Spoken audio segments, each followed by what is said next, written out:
बिस्मिल्लाहिर्रहमानिर्रहीम। अस्सलाम वालेकुम नाज़रीन, प्रोग्राम रियाली दे नाल डॉक्टर महमूद कुरैशी तुहाडी खिदमत 'च हाज़िर है। अल्लाह ताला ने सानू बेशुमार नेमतां दे नाल नवाज़िया है। उन्हां दे विचों एक नेमत जिहड़ी है वो शहद है, जिहदा जिक्र कुरान मजीद च भी शामिल है।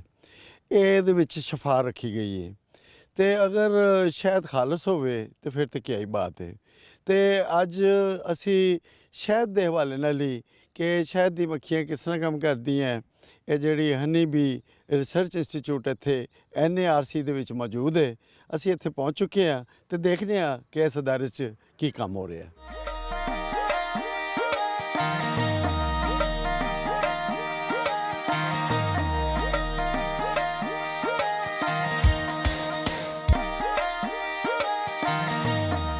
लो जी नाज़रीन, हुण असी Honey bee research institute NARC असी इत्थे मौजूद हाँ तो डायरैक्टर साहब नाल असी गल करने इन्होंने पुछने कि इन्हां दा अदारा जिहड़ा है ये हनी बी लई की कुछ कर रहा है। जी अस्सलाम वालेकुम जी। वालेकुम सलाम महमूद साहब, मेरा नाम Ghulam Sarwar, director honey bee research institute हूँ। तो ये हमारा इदारा honey bee research institute NARC 1980 में ये कायम हुआ और उसके बाद हम पाकिस्तान में शहद की मक्खियों के प्रमोशन में, रिसर्च और डेवलपमेंट में काम कर रहे हैं। पाकिस्तान में पहले से 3 अक़साम की मक्खियाँ पाई जाती थी, छोटी मक्खी, बड़ी मक्खी, पहाड़ी मक्खी।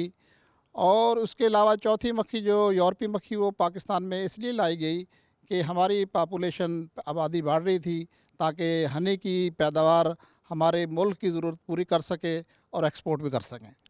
जो ये एपिस मेलिफेरा जो यूरोपीय मक्खी पाकिस्तान में बाहर से लेकर आए हैं, इस वक्त ये 12 से 13 लाख कॉलोनीज़ पाकिस्तान में मौजूद हैं और तकरीबन 15 से 20 हज़ार लोगों को हम ट्रेनिंग दे चुके हैं। ये गुज़र औक़ात के लिए, इनकम के लिए बहुत ही अच्छा प्रोफेशन है, जिसमें जैसे कि बेरोज़गार लोग हैं जिनके पास ज़मीन नहीं है और इसमें ये अगर ट्रेनिंग लेकर अपनी मक्खियाँ पाल सकते हैं। पाकिस्तान 20,000 मेट्रिक टन हनी से ज़्यादा हनी पैदा कर रहा है और गल्फ़ कंट्री में, सऊदी अरब में पाकिस्तान का सिदर का हनी एक्सपोर्ट हो रहा है। तो सरवर साहब ये दसो, तुसीं ट्रेनिंग का नाम लिया है तो इस ਜਿਹੜੇ नाजरीन देख रहे हैं, ख़वातीन और हजरात, अगर वो ट्रेनिंग लेनी चाहन तो की तरीक़ेकार है? हाँ, ये है, हम साल में 3-4 ट्रेनिंग करवाते हैं। इंट्रोडक्टरी ट्रेनिंग होती है, एडवांस ट्रेनिंग होती है, क्वीन रेयरिंग की ट्रेनिंग होती है। उसमें ये होता है कि हमारे पास लोग विज़िट करते हैं, हम उनका नाम नोट करते हैं, फिर हम बाहर के मौसम में ट्रेनिंग उनको देते हैं। बाकायदा हम उनको कॉल करते हैं, फ़ोन करते हैं। तो यह दसो कि इस जो नाजरीन देख रहे हैं, अगर वो चाह रहे हैं, विश कर रहे हैं कि असी भी अपने घर च काम शुरू करिए, तो किन्ने डब्बियां तो काम शुरू किया जाए? ये इस तरह ना, अगर हॉबी के तौर पे आपने काम शुरू करना, सबसे पहले तो ये है कि इसकी ट्रेनिंग ज़रूरी है, क्योंकि इसको हम डोमेस्टिकेट करते हैं मक्खियों के, क्योंकि इसको हमने, इसमें बीमारियां भी आती हैं, माइट का, जूं का अटैक भी होता है। इसको कैसे मक्खियों को देखना है, तो उसके लिए हमारी 3 दिन की ट्रेनिंग वो ले लें और हॉबी के तौर पर 2-4 डब्बे रख लें। अगर कमर्शियल बी कीपिंग करनी है तो उसके लिए 50 से 100 बॉक्स है, वो आप कमर्शियल बी कीपिंग कर सकते हैं।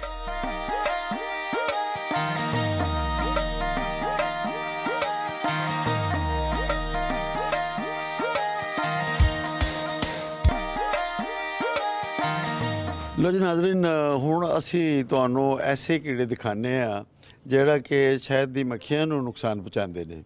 वो कीड़े किहड़े ने और उन्हां दा किस तरह तदारक किया जाता है, की सदेबाब किया जाता है, ये असी गल पुछने डॉक्टर वसीम अकरम साहब कोलों। जी अस्सलाम वालेकुम जी। वालेकुम अस्सलाम। ये की है जी सारा ये जिहड़े असी देख रहे हैं, की चीज़ है? ये सर जो है ना, कीड़े हैं कुछ ऐसे जो शहद की मक्खियों को बहुत ज़्यादा नुकसान करते हैं, ठीक है। और इससे जो है ना 30 से 35% जो है ना हमारी हनी की यील्ड कम हो जाती है, ठीक है। इनमें जो ये आपको दिखाई दे रहे हैं, ठीक है, ये हॉर्नेट्स हैं, ठीक है। मैं इसको ज़रा खोलता हूँ ताकि आप क्लियरली जो है ना इसे देख सकें। ये कुछ हॉर्नेट्स हैं, ये हमारे इस्लामाबाद से ही हमने पकड़े हैं। तो इस्लामाबाद में ही जो है ना तकरीबन 5 तरह की हॉर्नेट की स्पीशीज़ होती हैं। ये क्या करते हैं, डब्बे के बाहर जैसे ही मक्खी निकलती है ये हॉवर कर रहे होते हैं, ठीक है। हॉवर करते हुए ड्यूरिंग फ़्लाइट ही जो है ना ये मक्खी को पकड़ते हैं, उसको कुतरते हैं और फिर अपने छत्ते में ले जाते हैं और वहाँ उसको बच्चों को ये अपने खिलाते हैं, ठीक है। ये हनी बीज़ के लिहाज से तो नुकसानदेह हैं, लेकिन अगर हम एग्रीकल्चर के लिहाज से देखें तो ये जो है ना जो हमारी सुंडियाँ फसलों पे जो है ना हमलावर होती हैं, ठीक है, उनको ये कंट्रोल करते हैं, क्योंकि ये एज अ प्रीडेटर भी वहाँ पे काम करते हैं। ਤੇ ਡਾਕਟਰ ਸਾਹਿਬ ਇਹਨੂੰ ਕੰਟਰੋਲ ਫਿਰ ਕਿਸ ਤਰ੍ਹਾਂ ਕਰਦੇ ਹੋ ਤੁਸੀਂ? इनको कंट्रोल करने के लिए हमने जो है ना यहाँ पे पहले तो यूज़ हो रहे थे केमिकल्स, ठीक है। उसमें एक पायरेथ्रॉइड थी जो डब्बे में हम स्ट्रिप मिलती हैं वो लगा देते थे, लेकिन उसका मसला ये है कि उसके जो है ना रेजिड्यूज़ जो है ना वो हनी में रह जाते हैं, ठीक है, और बीज भी जो है ना वो मरना शुरू हो जाती हैं। तो फिर इसके बाद जो है ना सॉफ्ट केमिकल स्टार्ट हुए। वो कुछ एसिड हैं, जैसे ऑर्गेनिक एसिड आप लगा लें, जिसमें ऑक्जेलिक एसिड, फॉर्मिक एसिड है, ठीक है, उनको जो है ना डब्बे पे अप्लाई किया जाता था, लेकिन उसकी कुछ कंडीशंस होती थी, उसकी बेस पे हम उसे करते थे। उनका भी एफिशिएंट कंट्रोल है। लेकिन अभी हमने जो है ना एक प्रोजेक्ट लिया, उसके थ्रू हमने जो है ना डिफरेंट पौधों से ऑयल्स निकाले, जैसे आपको अदरक, लहसुन और दारचीनी हो गई, और उसके अलावा ये क्लोव हो गई, मतलब इस तरीके के ना, मिंट हो गया, ये हमने कोई 7-8 जो है ना पौधों से ऑयल निकाले। तो फिर हमने उसको जो है ना पहले लैब में टेस्ट किया, आया कि क्या इसको मक्खियों पे कितना इफ़ेक्ट हो रही है। ये ना हो कि हम अप्लाई करें डायरेक्टली डब्बों पे और वो जो है ना मक्खियों को ही इफ़ेक्ट करें। तो हमने पहले इसको लैब में टेस्ट किया, बायोएसे किए उसके, और माइट्स को भी देखा कि भाई माइट्स पे कितना एफिशिएंट कंट्रोल ये देती है। फिर हमने उसको डब्बों पे इम्प्लीमेंट किया, तो अल्हम्दुलिल्लाह इससे जो है ना बहुत ज़्यादा जो है ना हमें कंट्रोल मिला एज़ कम्पेयर टू अगर हम सॉफ्ट केमिकल्स लगाएं या पायरेथ्रॉइड लगाएं। ਲੋ ਜੀ ਨਾਜ਼ਰੀਨ, ਹਨੀ ਬੀ ਰਿਸਰਚ ਇੰਸਟੀਚਿਊਟ NARC ਦੇ ਵਿੱਚ ਅਸੀਂ ਮੌਜੂਦ ਹਾਂ ਤੇ ਅਸੀਂ ਅੱਜ ਨਾ ਤੁਹਾਨੂੰ ਇੰਨੀਆਂ ਕੁ ਚੀਜ਼ਾਂ ਸਿਖਾ ਦੇਣੀਆਂ ਕਿ ਤੁਸੀਂ ਜਨਾਬ ਆਪਣੇ ਡੇਰਿਆਂ ਤੇ ਆਪਣੇ ਘਰਾਂ ਦੇ ਵਿੱਚ ਮੱਖੀਆਂ, ਜਿਹੜੀ ਸ਼ਹਿਦ ਦੀ ਮੱਖੀਆਂ ਪਾਲ ਕੇ ਤੇ ਸ਼ਹਿਦ ਹਾਸਲ ਕਰਕੇ ਨਾ ਸਿਰਫ ਤੁਸੀਂ ਪੈਸੇ ਕਮਾਓਗੇ, ਬਲਕਿ ਅਸੀਂ, ਸਾਡਾ ਮਿਸ਼ਨ ਹੀ ਇਹ ਹੈਗਾ ਕਿ ਅਸੀਂ ਘਰ ਇਹ ਇੰਡਸਟਰੀ ਨੂੰ ਡਿਵੈਲਪ ਕਰਕੇ ਤੇ ਇਹਨੂੰ ਅਸੀਂ ਬਾਹਰ ਭੇਜ ਕੇ ਤੇ ਜ਼ਰੇ ਮੁਬਾਦਲਾ ਕਮਾਉਣਾ ਤੇ ਇਹਦੇ ਕੋਈ ਬਾਕਸਿਸ ਹੁੰਦੇ ਨੇ, ਅਸੀਂ ਇਹੋ ਹੀ ਸੁਣਦੇ ਹਾਂ ਤੇ ਅੱਜ ਅਸੀਂ ਵੇਖ ਵੀ ਰਹੇ ਹਾਂ ਕਿ ਇਹ ਮੇਰਾ ਕੈਮਰਾ ਦਿਖਾ ਰਿਹਾ ਹੈ ਕਿ ਮੁxtਲਿਫ ਬਾਕਸਿਸ ਨੇ ਤੇ ਇਹ ਇੱਥੇ ਕਿਸ ਤਰ੍ਹਾਂ ਇਹਨਾਂ ਦੀ ਰਿਹਾਇਸ਼ਗਾਹਾਂ ਨੇ ਔਰ ਕਿਸ ਤਰ੍ਹਾਂ ਫਲਦੀ ਫੁੱਲਦੀਆਂ ਨੇ। ਇਹ ਗੱਲ ਅਸੀਂ ਜਿਹੜੇ ਨੇ ਇਹ ਸਾਇੰਸਦਾਨ ਕੋਲੋਂ ਪੁੱਛਦੇ ਹਾਂ। ਜੀ ਅਸਲਾਮ ਵਾਲੇਕੁਮ। वालेकुम अस्सलाम। ਕੀ ਨਾਮ ਤੁਹਾਡਾ? जामिन हुसैन। ਤੇ ਜ਼ਾਮਿਨ ਸਾਹਿਬ, ਇਹ ਡੱਬੇ ਜਿਹੜੇ ਨੇ ਬੜੇ ਸੋਹਣੇ ਜਿਹੇ ਨੇ ਤੇ ਕੀ ਇਹਨਾਂ ਦਾ फंक्शन ਕੀ है? जी हाँ, असल में हम बी कीपिंग के लिए जो हम आर्टिफिशियल रेयरिंग करते हैं घरों में, उनके लिए हम ये हाइव इस्तेमाल करते हैं। सबसे पहले हमारे पास ये तुर्की की ताउन से बना हुआ ये हाइव है।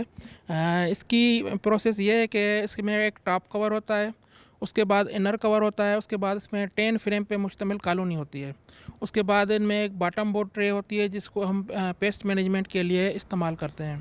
एक कॉलोनी डिपेंडेड है एक क्वीन एंड 40 से 50 ड्रोन पे और 40 से 50,000 60,000 अकॉर्डिंग टू सीज़न वर्कर्स उसमें होते हैं। ਤੇ ਇਹ ਕੀ चीज़ है जी? ये है हमारे पास बी वेनम कलेक्टर। असल में हमारे जो वर्कर बीज हैं उनमें एक वेनम होता है जो एपीथेरापी में यूज़ होता है। उसकी कलेक्शन के लिए हमारे पास एक इक्विपमेंट है जिसको हम बी वेनम कलेक्टर कहते हैं। ये हम हाइव के इनर कवर के नीचे रखते हैं। जब भी हमें वेनम कलेक्ट करना हो तो हम इस इक्विपमेंट के थ्रू उनको इस शीट को करंट देते हैं, जिससे उनका वेनम इसमें आके चिपक जाता है, जो हम इस स्क्रैपर के थ्रू इसको रिमूव करते हैं। ਅੱਛਾ, ਤੇ ਇਹ ਜਿਹੜਾ ਵੇਨਮ ਹੈ ਇਹਨੂੰ ਜ਼ਰਾ ਸਾਂਝੀ ਜ਼ੁਬਾਨ 'ਚ ਵੀ ਦੱਸੋ ਨਾ, ਜਿਹੜੇ ਨਾਜ਼ਰੀਨ ਦੇਖ ਰਹੇ ਨੇ, ਕੀ ਹੁੰਦਾ? ये होता है मक्खियों का डंग, जो जोड़ों में और कैंसर के जो ट्रीटमेंट में इस्तेमाल होते हैं। ਅੱਛਾ, ਮਤਲਬ ਜਿਸਲੇ ਕੋਈ ਮੱਖੀ ਕੱਟ ਜਾਏ ਤੇ ਉਹ ਜਿਹੜਾ ਡੰਗ ਹੈ ਤੇ ਅਸੀਂ ਕਹਿੰਦੇ ਜੀ ਡੰਗ ਬਾਹਰ ਕੱਢ ਦਿਓ, ਉਹ ਡੰਗ ਬਾਹਰ ਕੱਢੀ ਦੇ ਜਾਂ ਕਿ ਵੈਸੇ ਹੀ? वो डंग बार करने की ज़रूरत नहीं है, वो फ़ायदेमंद है हमारे लिए। अच्छा, हाँ, वो इस सूरत हाल में कि अगर आपको स्किन एलर्जी नहीं है तो वो आपके लिए फ़ायदेमंद है। फिर अगर आपको स्किन एलर्जी है तो आपको मक्खियों के डंग से बचना चाहिए। आपकी बॉडी में रेजिस्टेंस नहीं होता मक्खियों के अगेंस्ट। अगर एक दो बार आप कोशिश करें कि अगर मक्खियों की बॉडी में मक्खियों की डंक की वजह से आपकी बॉडी में स्वेलिंग या सूजन हो जाती है तो आपको मक्खियों का काम नहीं करना चाहिए, आपको अवॉइड करना चाहिए। ये एक प्रिकॉशनरी यानी एहतियाती तदाबीर है हमारे पास। जी बहुत अच्छे। तो अगे सानू है कि विखा रहा है यहाँ ये हमारे पास है एपिस सिराना का बॉक्स है, हाइव है, जो पहाड़ी मक्खी हम जिसको कहते हैं। इसमें हमने जैसे आपको पहले डिस्कस किया कि ये देखें हमारे पास ना एक शीट बनी हुई है जिसमें मक्खियाँ शीट को कवर करती हैं पहले वैक्स के साथ, उसके बाद इसमें हनी भी जमा करती हैं, उसमें क्वीन एग लेइंग भी करती है। एक ही चीज़ है। हमारे पास ऑटोफ्लो हाइव है। इसमें इसका सबसे बड़ा बेनिफिट ये है कि हम बगैर फ्रेम निकाले इससे हनी एक्सट्रैक्ट कर सकते हैं। अगला मरहला है कि ये अगला मरहला हमारे पास ऑस्ट्रेलियन बी हाइव है। ये almost Australian bee hive, longs to the bee hive और स्टैंडर्ड और तुर्किश बी हाइव ऑलमोस्ट एक ही चीज़ है, लेकिन इनमें सबसे बड़ा बेनिफिट ये है कि हम इनमें कुछ ऐसे हैं जिसमें हम पेस्ट मैनेजमेंट कर सकते हैं, कुछ ऐसे हैं जिसमें हम पेस्ट मैनेजमेंट नहीं कर सकते।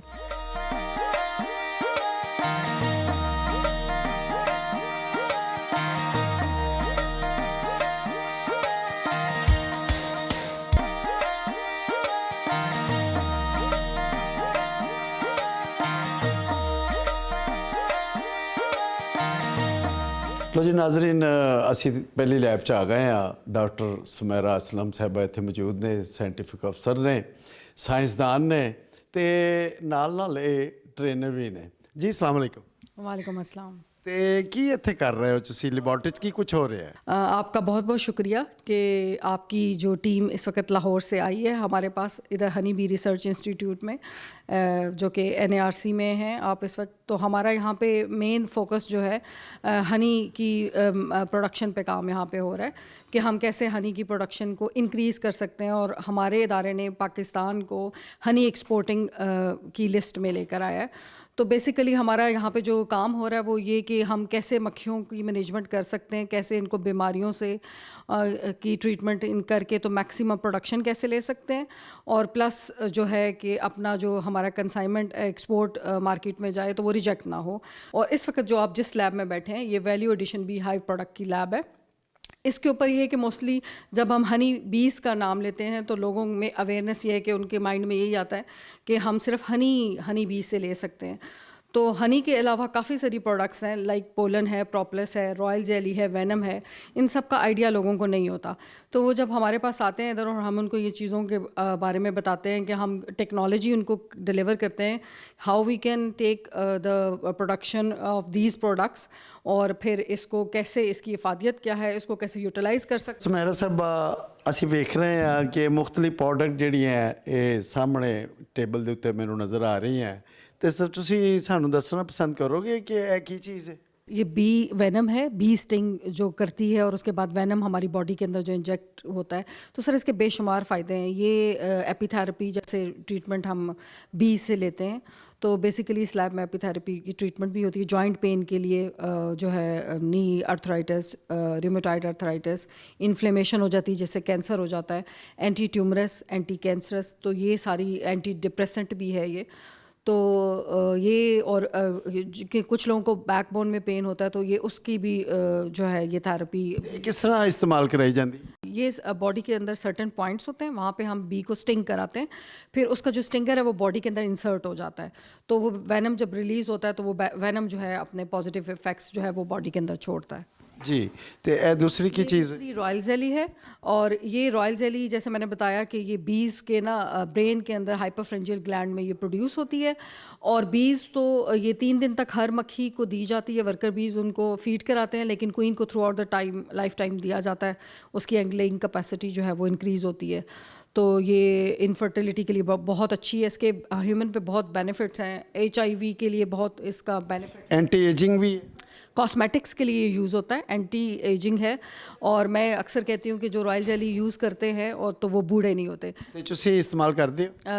हम यहाँ पे लैब में जो है इसका कंजम्पशन करते हैं, जब हमारे पास हम एक्सट्रैक्ट करते हैं।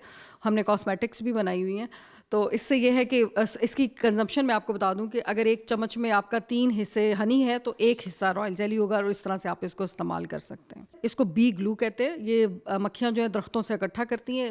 बेसिकली ये जो प्रोपलस है ये अपने हाइव लाइफ को जो है क्रैक्स को, क्रेविसेस को बंद करती हैं, अपने टेम्परेचर को मेंटेन करने के लिए वो इस्तेमाल करती हैं। और मोस्टली ये होता है कि जो anti fungal, anti viral, anti bacterial properties हैं इसके, नेचुरल एंटीबायोटिक है। जैसे विंटर में अगर ये हम ह्यूमन इस्तेमाल करें तो इसको एक छोटी सी टैबलेट के फॉर्म में विद वार्म वाटर आप लेते हैं तो मैदे की जो बीमारियां होती हैं उससे रिलीफ मिलता है। पाइल्स, बवासीर की बीमारी के लिए बहुत अच्छा है। हार्ट के जो वॉल्स बंद हो जाते हैं, ब्लॉकेज को ये ओपन करता है हार्ट के वॉल्स को, उसके लिए बहुत अच्छा है। प्लस आपके ब्लड को थिन करता है, बीपी को मेंटेन करता है। तो इसके इतने सारे बेनिफिट्स हैं, लोगों को अवेयरनेस नहीं होती, उनका फोकस हनी पे होता है।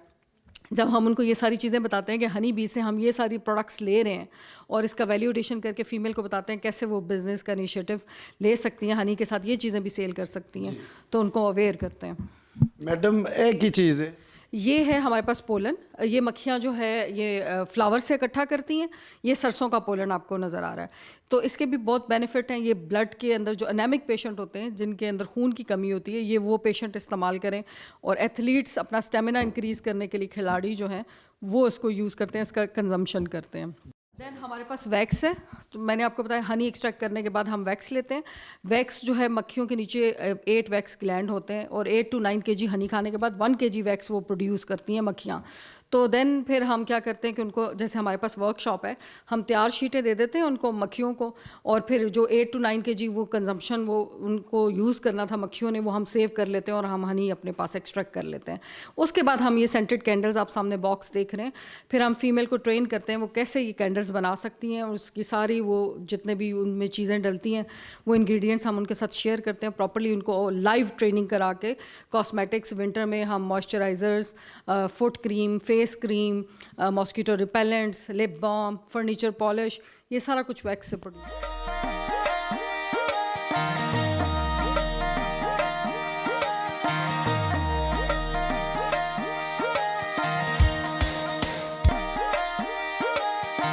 ਲੋ ਜੀ ਨਾਜ਼ਰੀਨ, ਹੁਣ ਅਸੀਂ ਇੱਥੇ ਦੇਖ ਰਹੇ ਹਾਂ ਕਿ ਮੁxtਲਿਫ ਜਿਹੜੇ ਨੇ ਇੰਸਟਰੂਮੈਂਟਸ ਪਏ ਨੇ ਤੇ ਡਾਇਰੈਕਟਰ ਸਾਹਿਬ ਨੂੰ ਪੁੱਛਨੇ ਆ ਕਿ ਇਹ ਕੀ ਨੇ और इन्हों का फंक्शन की है।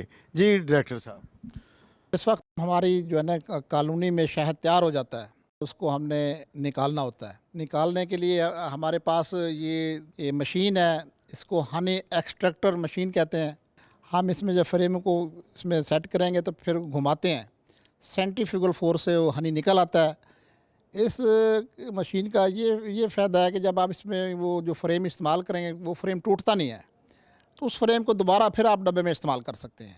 आपका ये तैयार हो जाए, सील उतार कर फिर हम इसको इसमें फिक्स करते हैं और ये इसको घुमाते हैं, फिर मैनुअली घुमाते हैं। तो इलेक्ट्रिकल मशीनें भी हैं। तो फिर जब इसकी ये कहानी निकल आए, इसी फ्रेम को हम फिर दोबारा इस्तेमाल कर लेते हैं। कोशिश ये करना चाहिए कि हमें वो छत्ते लेने चाहिए जो मैच्योर हों, सील हों।